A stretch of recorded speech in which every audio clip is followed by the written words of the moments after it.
My name is Scott B. Laughlin, and I have another Tales of Tanglewood story called Fetching a Tricycle. This is part one. It was early December 1941, so I am told, when Mom announced we were going to visit her Aunt Et and Uncle Bill. They lived on a farm about 60 miles away. Wartime rationing was strictly enforced. Nearly everyone required Nearly everything required rationing stamps: gasoline, tires, coffee, meat, sugar. Those These stamps were available from the local postmaster. Each registered vehicle was entitled to no more than 3.5 gallons of gasoline per week. That would have presented a hardship had we owned a car, but like most 4-year-olds, my faith in Mom was unshakable. Departing Tanglewood, Mom and I hiked a mile to Rucker Siding and waited in the snow for the Saturday work train. Soon I heard the whistle, and minutes later it came into view, pushing the caboose.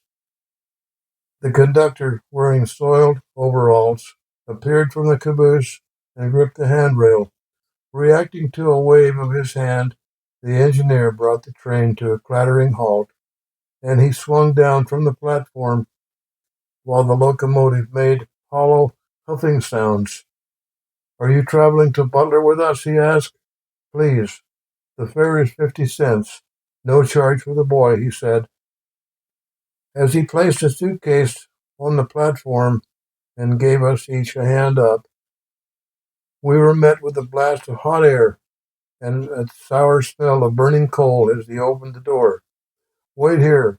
We don't get many passengers," he said, while he moved a cardboard box of groceries from to the floor, and then wiped the grime from a leather bench, and then motioned us to sit.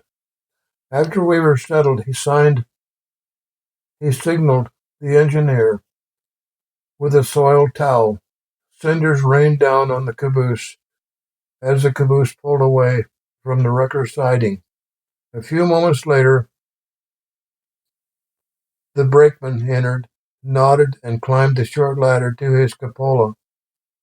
We were on our way. Minutes later, the brakeman climbed down from the perch.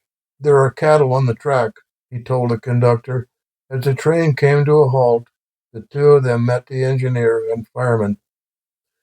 With the farmer, they drove the cattle through the break in the fence and then helped mend it while we waited.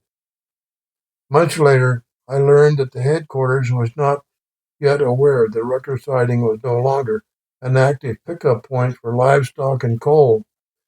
Weekly track inspections were no longer required, but the 40-mile, 8 hours trip continued. Evenings Evening was approaching as we came upon a clattered Evening was approaching as we came upon a cluster of clapboard houses that crowded the track.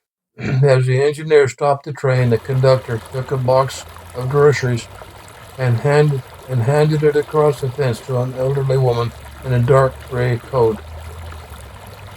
When he returned, he told Mom that it was his mother. We were too late for the southbound Greyhound, so we hiked across town and stayed the night with with one of Mom's high school friends. There's more coming. This is the end of part one, and thank you very much for listening.